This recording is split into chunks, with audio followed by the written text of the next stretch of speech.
11 बजे पता चला, फ़ोन आया था टीचर का सामने से जब, और मेरे को जब भी मतलब नहीं ऐसा अंदाज़ा था इतना ज़्यादा लग गया है। और वाकया तो ये दो दोस्तों की झगड़ा थी और मेरा छोकरा छूटी नहीं, स्कूल क्लास छूट गई, मतलब पेपर दे के, तो बुलाने उसकी क्लास में गया तो सामने से वो छोकरा ये समझा कि ये छोकरे को बुलाया इसने मेरे को मारने करने, शायद उसकी ये सोच होगी।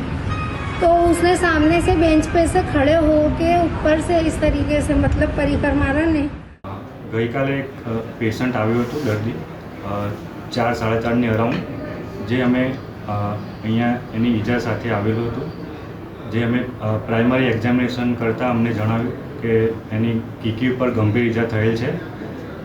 તેથી અમે તાત્કાલિક રૂપે એના કીકી ઉપર ટાંકા લેવા માટેનું ઓપરેશન ગઈકાલે કરેલું છે। સર, અત્યારે વિઝનને લઈને શું છે, એનો અપડેટ શું છે? અત્યારે તો એની સારવાર ચાલે છે, એટલે વિઝન કેટલું ઇમ્પ્રૂવ થશે અત્યારે કંઈ કહી ના શકાય।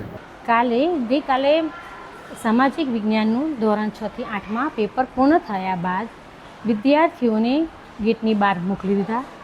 ત્યારબાદ શિક્ષક મિત્રો પેપર સબમિટ કરતા હતા, તે દરમિયાન વાઘેલ વિદ્યાર્થી અયાનને લઈને આવ્યા તો જાણવા મળ્યું કે એને પરિકર વાગ્યું છે। તેની જાણ અમે તેના વાલીને કરી અને વાલી આવી પણ ગયા અને શિક્ષક અને વાલી સાથે અમે એને સ્મૃતિ મંદિર ઘોડાસર હર્બલ સેન્ટરમાં લઈ ગયા। આ નાના કુમળા બાળકો જે 15 વર્ષથી નીચેના હોય એવા બાળકો હવે હથિયાર દ્વારા આ લગભગ અમદાવાદમાં 6 મહિનામાં 4-5મો ઘટના બની ગઈ છે।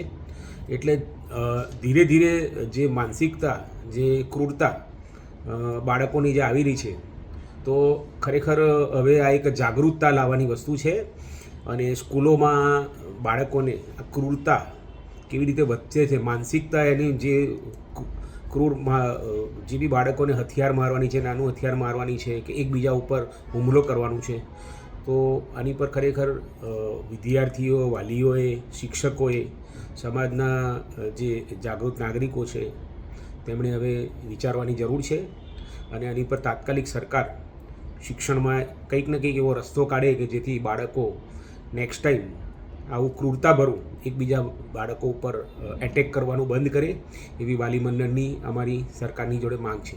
ધોરણ 8ની વાર્ષિક પરીક્ષા યોજાઈ હતી, તેમાં જે કાયદાના સંઘર્ષમાં આવેલ કિશોર, એના દ્વારા અન્ય એક કિશોરને આંખમાં પરિકર લગાવી દીધેલ છે।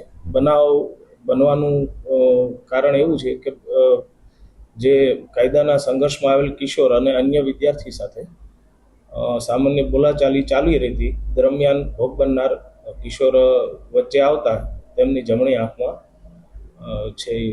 પરિકર વાગી ગયેલ છે।